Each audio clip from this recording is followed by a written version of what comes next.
اپنی جوانی اور شباب پر متکبر نہ ہوا کرے کہ کہیں وہ بیمار بنا کر زندگی بھر کے لیے بستر علالت کے سپرد نہ کر دے۔ کوئی اپنی تونگری اور دولت پہ تکبر نہ کیا کرے کہ کہیں وہ تونگر سے در در کا گدا گر نہ بنا دے۔ قرآن کہتا ہے مالک الملک تؤتی الملک من تشاء وتنزع الملك ممن تشاء وتعز من تشاء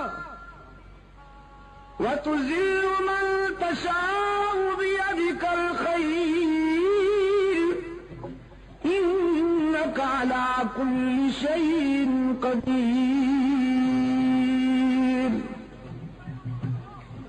وہی ہے مختار کل، جسے چاہتا ہے بلند کرتا ہے، جسے چاہتا ہے پیوند زمین کرتا ہے۔ اور پھر حضرت سعد رضی اللہ تعالی عنہ نے فوجی ترنگ اور فوجی مستی میں یہ سلوگن بلند کیا یوم یوم الملحمہ، ہمیں ستانے والوں تیار ہو جاؤ، آج ستائے جاؤ گے۔ کل تمہارے ہاتھ میں تلوار تھی، ہماری گردنیں ہوا کرتی تھیں، آج محمد کے رضاکار آ گئے ہیں 10,000۔ آج ہماری تلوار ہوگی اور تمہاری گردنیں ہوں گی۔ ہوا کی لہروں نے حضرت سعد رضی اللہ تعالیٰ عنہ کا یہ جذباتی ماتو بارگاہ رحمت تک پہنچایا۔ رسول اکرم صلی اللہ علیہ وسلم نے حضرت سعد کو اپنے پاس بلایا، فرمایا سعد تم کیا کہہ رہے ہو؟ عرض کیا اللہ کے رسول، میں اسلام کے دشمنوں کی حوصلہ شکنی کرتے ہوئے یہ کہہ رہا ہوں الیوم یوم الملحمہ، آج تصادم کا دن ہے، آج ٹکر کا دن ہے، آج انتقام اور بدلے کا دن ہے۔ رحمت للعالمین صلی اللہ علیہ وسلم کی آنکھوں میں رحمت کے موتی تیر آئے۔ حبیب کبریا صلی اللہ علیہ وسلم نے فرمایا سعد تم انتقام کا نعرہ بلند کرتے ہو، میری رحمت کو تکلیف ہوتی ہے، نعرہ تکبیر، میرے ضمیر پہ چوٹ لگتی ہے، تمہیں یہ نعرہ بلند کرنے کی اجازت نہیں۔ حضور نے تعذیباً وہ پرچم لے کر ایک اور رضاکار کے حوالے کر دیا۔ صحابہ کرام نے عرض کیا اللہ کے رسول، ہمیں تو ان سنگ دلوں کا وہ ماضی یاد ہے کہ جب انہوں نے بلال کو گرم ریت پر لٹا دیا، جب ان آدم خوروں نے سمیہ کو مکہ کے چوراہے پہ 2 لخت کر دیا، ہمیں تو ان آدم خوروں کی وہ زیادتیاں یاد ہیں۔ رحمت عالم صلی اللہ علیہ وسلم نے فرمایا مجھے بھی یاد ہے، میں اچھی طرح جانتا ہوں، یہ شہر مجھے جانتا ہے، میں اس کے در و دیوار سے مانوس ہوں، یہ وہی گلیاں ہیں جن میں میرے لیے کانٹے بچھائے جاتے تھے، یہ وہی شہر ہے جس کے نوجوان میری ہوٹنگ کے لیے جلوس نکالا کرتے تھے، یہ وہی باشندے ہیں جو میں مجھ پہ سنگ باری کر کے مجھے لہولہان کر دیا کرتے تھے، یہ وہی مکان ہیں جن کی چھتوں پر عورتیں کوڑا کرکٹ لے کے میری انتظار کیا کرتی تھی۔ لیکن تم جانتے نہیں کہ میں یہ سارے ظلم سہنے کا عادی ہوں، یہ ستانے کے عادی ہیں، ہم معاف کرنے کے عادی ہیں، ان کے دامن پتھروں سے بھرے ہوئے ہیں، ہمارا ظرف عفو درگزر سے معمور۔ شاید تمہیں وہ یاد نہیں کہ یہ ساری چوٹیں سہ کر میں بیت اللہ میں پہنچتا جبکہ میرے جسم سے خون بہ رہا ہوتا، جبکہ میرے پاؤں میں کانٹے چبھے ہوئے ہوتے، جبکہ میرے جذبات ان کے سنگین ناروں سے زخمی ہوتے، میں بیت اللہ میں جا کے کیا کہا کرتا تو تمہیں کچھ یاد ہے کہ نہیں؟ بیت اللہ میں جا کے عبداللہ کا یتیم اللہ کے حضور عرض کرتا میرے معبود اپنے محبوب کو زخمی دیکھ کر کہیں تیرا غضب جوش میں نہ آ جائے۔ تو نے دیکھا کہ ستایا گیا ہوں، تو نے دیکھا کہ سنگ باری کی گئی ہے مجھ پر، تو نے دیکھا کہ میرے جسم سے لہو ٹپک رہا ہے، تو نے دیکھا کہ مجھ پہ کوڑا پھینکا جا رہا ہے، تو نے دیکھا کہ میری کردار کشی کی مہم چلائی جا رہی ہے، سوشل بائیکاٹ کیا جا رہا ہے، لیکن میرے معبود میں تیرے در پہ اس لیے نہیں آیا کہ اپنے ستانے والوں کی ہلاکت و بربادی کی دعا کروں، میں تو تیرے در پہ اس لیے آیا ہوں کہ زندگی کے کسی مرحلے پر اگر ان کے مظالم اور ان کے ستم ہائے مسلسل کی وجہ سے یہ تجھ سے دعا کروں کہ خدا بندہ انہیں تباہ کر دے، انہیں ہلاک کر دے، تو تجھے اس گھر کی عظمت اور میری محبت کا واسطہ کہ میری وہ ہلاکت والی دعا کبھی قبول نہ کرنا، اگر میں کہوں بھی تو انہیں ہلاک نہ کرنا۔ کوہاٹ کے دوستوں، عزیز نوجوانوں، جنگ میں بڑے بڑے لوگوں کا اشتعال قابو میں نہیں آتا، بڑے بڑے لوگ اپنی عظمت فراموش کر بیٹھتے ہیں، لیکن رحمت عالم صلی اللہ علیہ وسلم کے اعتدال و توازن کا اندازہ کیجیے کہ میدان جنگ میں ایک کافر کی تلوار حضور پہ اٹھی، اللہ نے اپنے معبود کی حفاظت فرمائی، اس کا وار خطا گیا، اب رحمت عالم کی تلوار اٹھی، وہ کافر شمشیر رسالت کی زد میں تھا، اگلے لمحے وہ تلوار کافر کا سر قلم کر سکتی تھی، لیکن رحمت عالم صلی اللہ علیہ وسلم نے اپنی اٹھی ہوئی تلوار کو روک لیا، اپنے پیچھے کھڑے ہوئے اپنی مراد و مدعا فاروق اعظم کو اپنی تلوار دیتے ہوئے فرمایا، عمر تم اس سے نمٹو۔ فاروق اعظم رضی اللہ تعالیٰ عنہ عرض کرتے ہیں، اللہ کے محبوب میں تو اس سے نمٹ لوں گا، لیکن آج میں چاہتا تھا کہ میں نبی کی تلوار کے جوہر نبی کے ہاتھوں سے دیکھوں، آج میں انتظار کر رہا تھا کہ آپ کی تلوار سے کوئی کافر کٹ کے گرے تڑپے اور اس کی طرف دیکھ کر میں اپنے جذبہ حریت کو جلا بخشوں۔ رحمت عالم صلی اللہ علیہ وسلم اشک بار ہو گئے، فرمایا، عمر تم جانتے نہیں کہ نبی کا قاتل اور نبی کا مقتول دنیا میں سب سے بڑا بدنصیب ہوتا ہے، جو کسی نبی کو شہید کرے وہ بھی دائمی جہنمی، جو کسی پیغمبر کے ہاتھوں سے مارا جائے وہ بھی دائمی جہنمی۔ تو میرے عمر میں انسانوں کو جہنم سے نکالنے آیا ہوں، جہنم میں دھکیلنے تو نہیں آیا۔ میں چاہتا ہوں کہ نہ کوئی ایسا بد نصیب ہو کہ اس کے ہاتھوں سے میں مارا جاؤں، نہ کوئی ایسا بد نصیب ہو کہ وہ میرے ہاتھوں سے مارا جائے۔ ارباب علم و دانش، حد نہیں ہو گئی، حد نہیں ہو گئی شفقت و رحمت کی کہ پوری 23 سالہ عسکری زندگی میں کوئی ایک انسان بھی براہ راست رسول اللہ کی تلوار سے نہیں مارا گیا، کوئی ایک بھی انسان۔ میرے آقا نے اپنے رضاکاروں سے فرمایا، یہ نعرہ بلند کرنے کی اجازت نہیں، آج میں ان کے لیے وہی جذبات لایا ہوں جو میرے بھائی کے حضرت یوسف کے جذبات کے کنویں میں ڈالنے والے مہربانوں کے لیے، آج میں بھی ان کے لیے وہی کہتا ہوں جو میرے بھائی یوسف نے کہا، لا تثریب علیکم اليوم، آج تمہیں تمہارے ماضی پر شرمندہ بھی نہیں کیا جائے گا، تو تم بھی جاؤ مکہ کی گلیوں میں جا کے، مکہ کے ہر دروازے پہ جا کے میرا پیغام پہنچاؤ، اليوم یوم المرحمہ، آج بدلے اور انتقام کا دن نہیں، آج عبداللہ کا یتیم تمہیں معاف کرنے کے لیے آیا ہے، آج آمنہ کا لال تمہیں دامن رحمت میں چھپانے کے لیے آیا ہے، ڈرتے کیوں ہو؟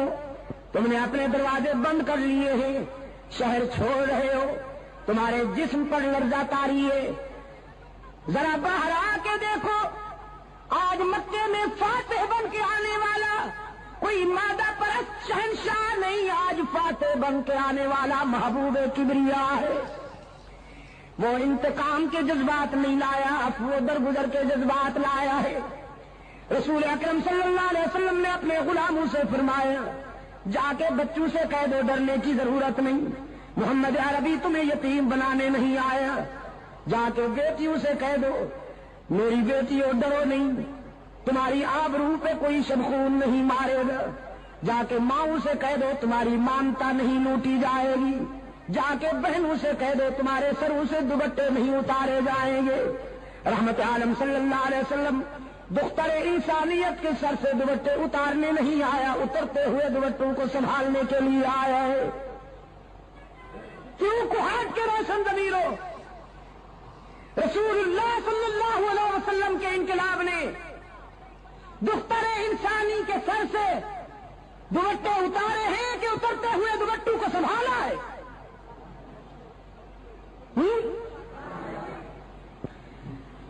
اور دور حاضر کا مستشرق، جدید مفکر، اے کاش کہ اسے اتنا پانی ملتا کہ وہ ڈوب کے مر جاتا۔ جب وہ اسلام پر اعتراض کرتے ہوئے یہ کہتا ہے کہ اسلام نے تو میدان جہاد میں، میدان جنگ میں انسانوں کا خون بہایا، عورتوں کی بے حرمتی کی، لیکن وہ خود دیکھے کہ انہوں نے عورت کو کیا مقام دیا ہوا ہے۔ مغربی سوسائٹی کی عورت کھلونا بن کے رہ گئی ہے، اس کو عورت کہتے ہوئے بھی حیا آتی ہے، لیکن رحمت للعالمین صلی اللہ علیہ وسلم کے انقلاب نے عورت کو یہ مقام عطا فرمایا۔ حضور نے فرمایا عورت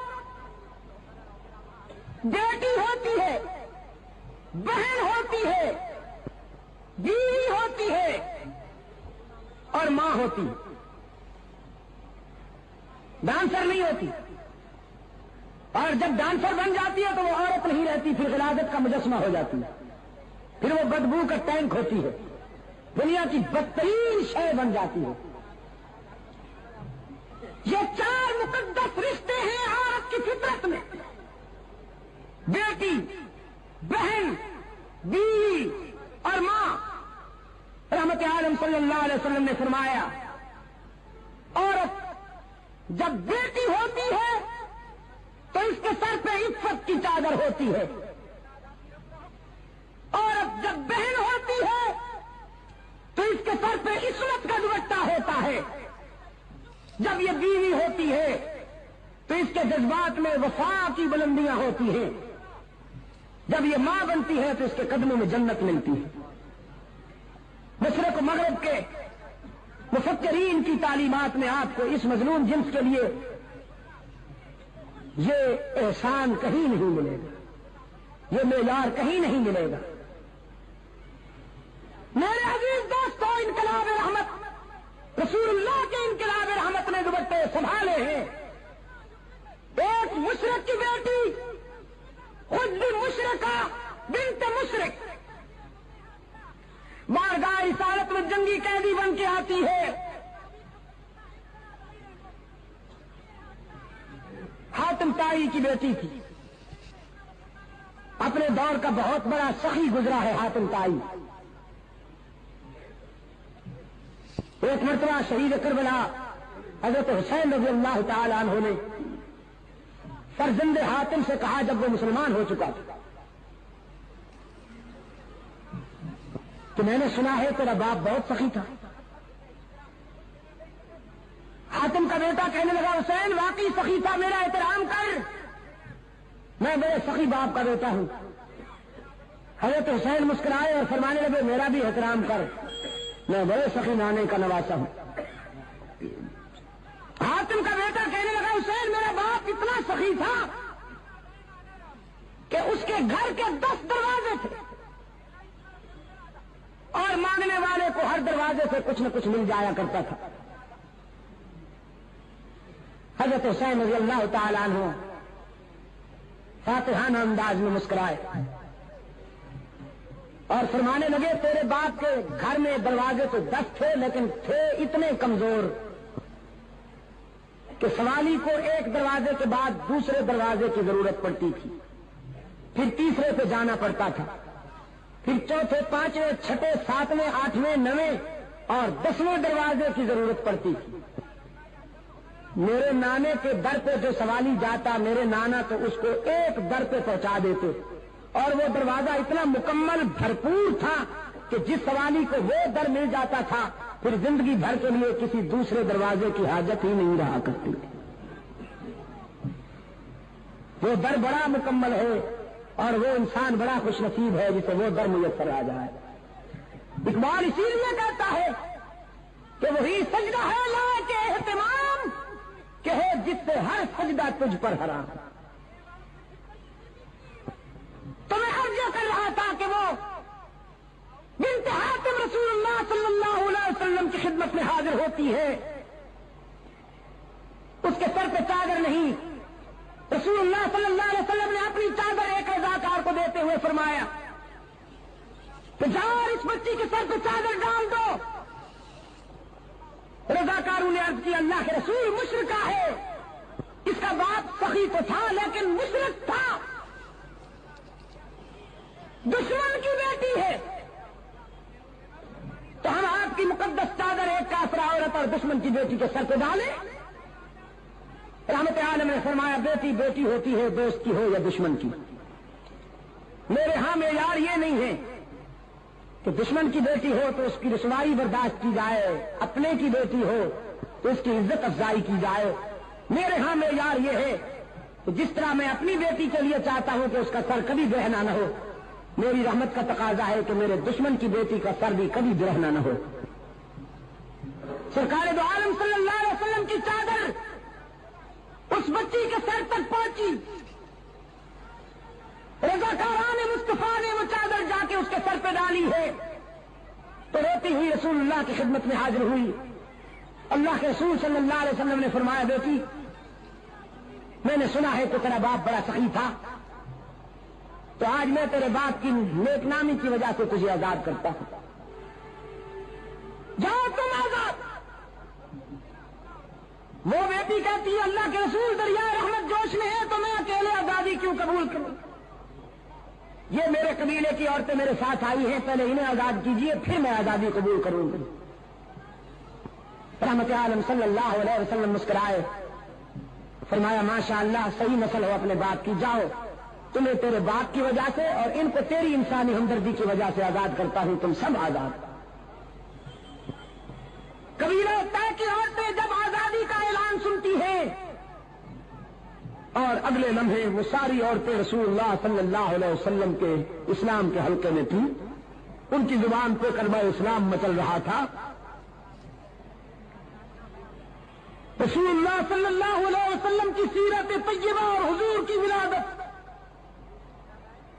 اس پر آپ کی اظہار مسرت کا صحیح طریقہ یہ ہے کوہاٹ کے دوستوں کہ اپنے اندر کردار کی وہ بلندیاں پیدا کیجئے کہ تلوار اٹھانے کی ضرورت ہی نہ پڑے.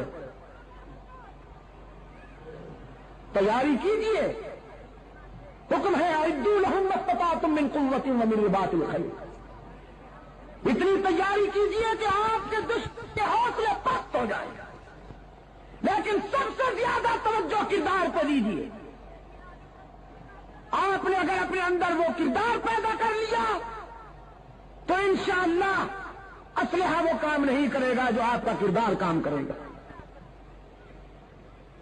میں شیخ الحدیث حضرت مولانا محمد زکریا رحمت اللہ تعالی علیہ کے والد گرامی کا ایک واقعہ بیان کیا کرتا ہوں دوستوں کی خدمت میں.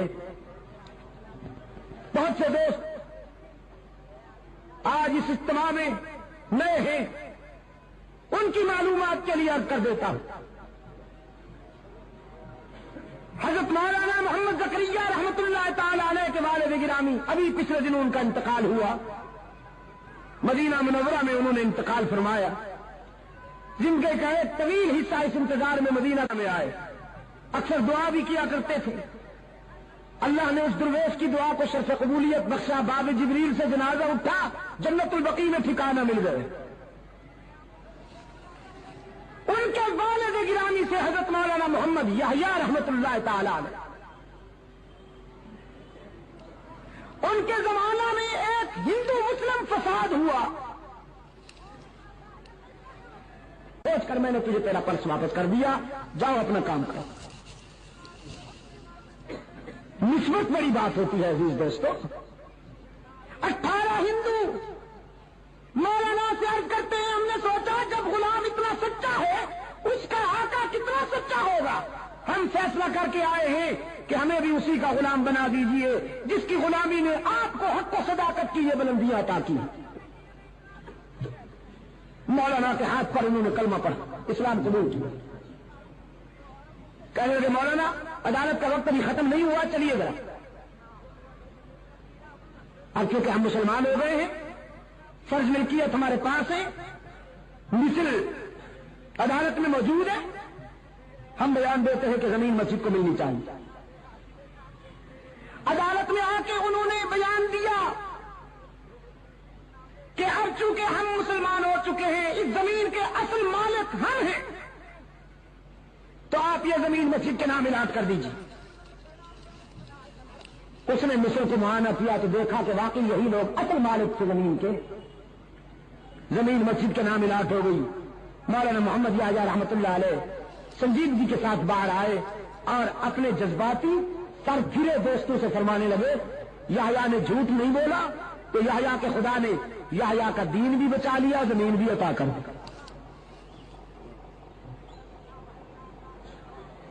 میرا پیغام آپ کے لیے آج یہی ہے کہ آپ حضور اکرم کی ولادت کا جشن یا خوشی اس طرح منائیے کہ رسول اللہ کے زیادہ حیات کو اپنا کر رحمت عالم کا کردار کو اپنی زندگی میں جگہ دیجیے، پھر دیکھیے اثرات کیا ہوتے. آج اسرائیل کا یہودی، روس کا دہریہ، مغرب کا آدم خور، گوری چمڑی والا سیاہ دل بھیڑیا یہ سمجھتا ہے کہ مسلمان فقط نام کے رہ گئے ہیں. اب ان کو مٹانا کوئی بڑی بات نہیں. یہ نعرے تو خوب لگاتے ہیں، جھنڈیاں بھی خوب لہراتے ہیں، چراغاں بھی خوب کرتے ہیں، لیکن عملی زندگی کے کسی گوشے پر